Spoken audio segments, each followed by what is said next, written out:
So in a nutshell, if you want someone's phone or someone wants your phone and you mistrust or you're feeling anxious and you think someone's like cheating or lying or deceiving or talking about badly behind your back and you feel like very upset, I feel the best thing to do is, instead of taking your partner's phone, which can make a lot of trouble, resistance and hurt feelings and arguments and big massive rows, I think it's better for both to ask if you want it. Express your innermost vulnerable feelings.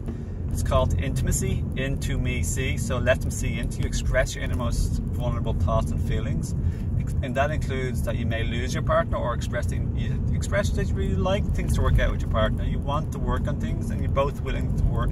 Ask if you're both willing to work on things. Is there a reason, a purpose to go on? If there is, like, both people will have to put in the work.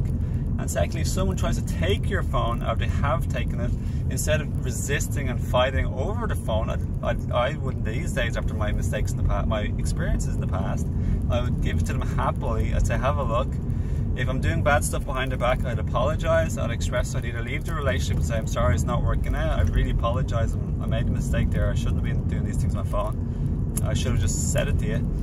I made a mistake and I ask you for your forgiveness. I'm very sorry. But I'm not doing anything that's like, you know, lying and cheating. I just say, have a look, please. I don't want you to be feeling like nervous, worried, or anxious, or stressed.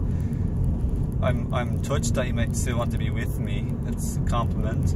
If you really like me and we have a bright future together to work on together.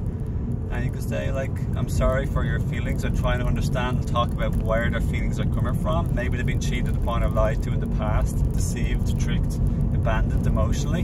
And my number one word would be compassion. Compassion, compassion, compassion. So it's all about love, unconditional love and compassion.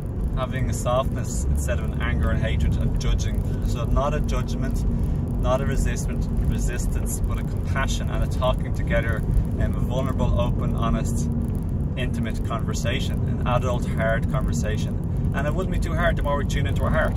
So that's what I do, my friends.